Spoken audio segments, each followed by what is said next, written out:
Jadi, apa kata pengarsa Abah mengenai sholat nisfu Sya'ban? Beliau menyatakan bahwa dina bulan Sya'ban aya peristiwa Raja Amaliyah anu mana disebat sholat nisfu Sya'ban, nyaeta ngalakukan sholat sunat 100 rakaat. Jadi kata pengarsa Abah, di bulan Sya'ban ini ada Amaliyah nisfu Sya'ban, yaitu sholat sunat nisfu Sya'ban yang diamalkan sebanyak 100 rakaat. Emang ada dalilnya, Ustaz? Ya kata pengarsa Abah, ada dalilnya. Sholat nisfu Sya'ban 100 rakaat teh aya hadisnya, yaitu di dalam kitab karya Tuan Syekh Abdul Qadir Al-Jilani Al-Ghunyah li Thariqil Haq. Jadi ada dalilnya ya Bapak Ibu sekalian. Nah, hal ini sebagaimana yang juga diamalkan oleh para sahabat, para tabi'in, tabi'in, dan para wali Allah. Nah, para sahabat oge sami-sami ngamalkan, para tabi'in, tabi'in, para ulama, terutama para aulia Allah. Jadi mereka orang-orang suci itu mengamalkan sholat sunat nisfu Sya'ban nisfu Sya'ban yang 100 rakaat ini Bapak Ibu. Jadi ada hadisnya ya Bapak Ibu, ada dalilnya. Jadi sholat ini merupakan sunnah Nabi Muhammad SAW. Nah, bagi mereka yang senang amaliyah ya dari kalangan sahabat, tabi'in, tabi'in, para wali-wali Allah, wah mereka mengamalkan sholat ini. Dan alhamdulillah sampai ke masa kita sekarang. Lalu kita bertemu dengan orang-orang yang ahli ibadah itu.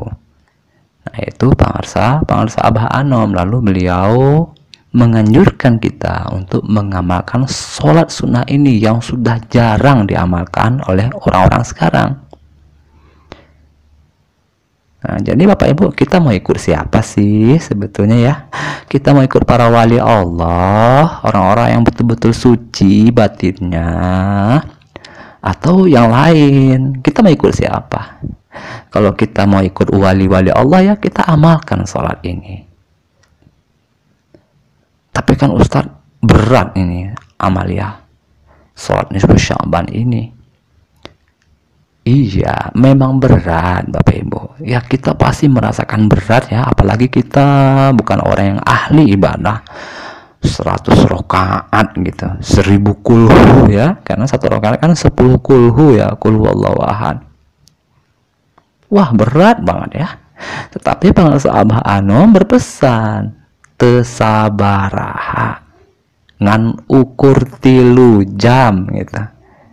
Nah itu mah tidak seberapa ya, hanya seukuran 3 jam.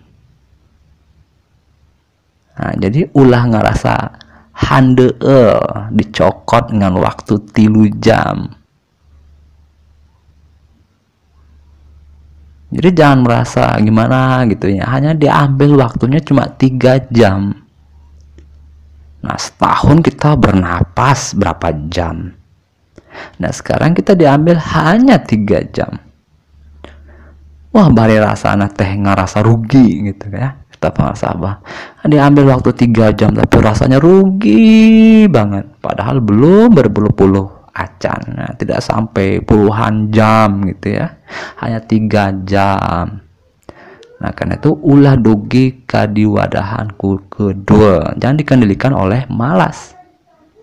Nah, jadi tidak seberapa itu kata pengarsa Abah ya, hanya 3 jam. Jangan merasa berat, diambil waktunya hanya 3 jam. Nah, jadi bagi kita yang merasakan berat ya, udah kita paksakan saja, kita niatkan saja untuk mengikuti sunnah guru kita. Kita paksakan datang ke masjid, kita paksakan duduk di atas sejadah, kita paksakan untuk mulai 2 rakaat terlebih dahulu, paksakan saja. Nah, nanti setelah 2 rakaat tambah lagi jadi 4 rakaat. Nah, seberapa kuat kita? Sudah, amalkan saja. Karena yang menyebabkan kita berat itu adalah karena hawa nafsu kita sendiri yang memang tidak mau diajak beribadah. Karena itu kita paksakan saja. Nanti juga ya, kalau sudah selesai sholatnya ya, baru kita merasa batin itu wah lega rasanya ya, baru terasa nikmatnya. Jadi kita berjuang dulu, baru nikmatnya. Sakit dulu, baru enaknya. Kan ada filmnya ya, sengsara membawa nikmat. Nah, jadi Bapak Ibu sekalian, mumpung masih ada Bapak Ibu amaliyah ini ya, amaliyah para wali Allah ini. Ya kata pengarsa Abah, mumpung masih keneh aya di dunia, urang gerakkan ibadah. Mumpung amaliyah sholat nisfu Syaban ini masih ada di dunia, karena masih ada para wali-wali Allah yang memelihara tradisi sunnah Nabi ini. Nah, untuk apa? Ya supaya kita menjadi manusia yang baik, manusia yang cager-bager.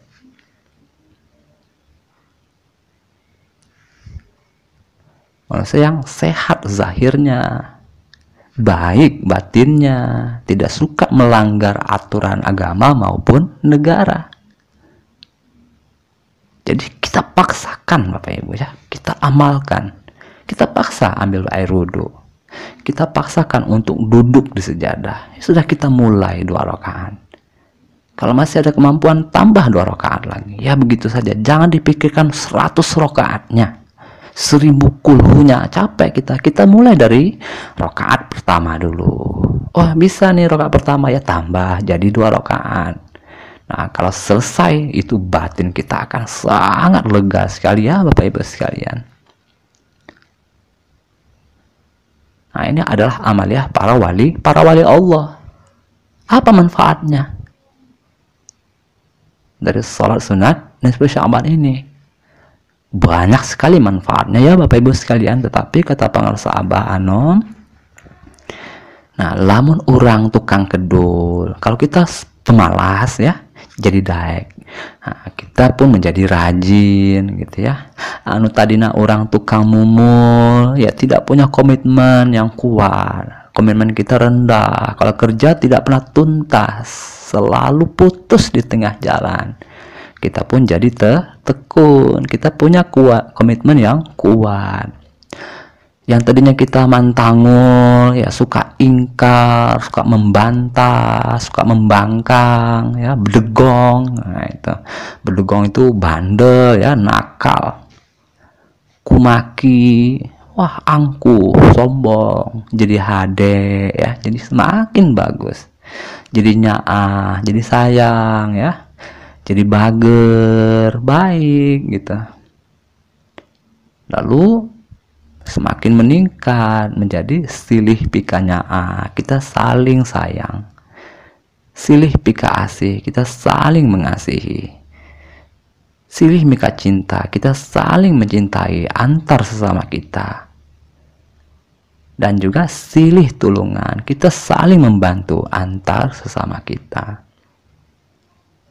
Nah itu sebagian manfaat dari sholat sunat nisfu Syaban itu, Bapak Ibu sekalian yang berbahagia.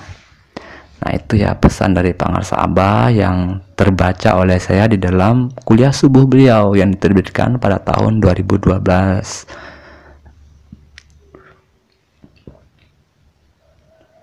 oleh Yayasan Pondok Pesantren Suryalaya.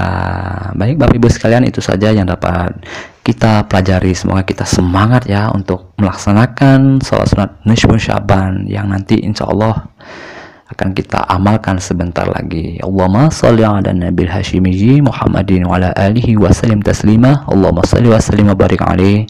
Wassalamualaikum warahmatullahi wabarakatuh.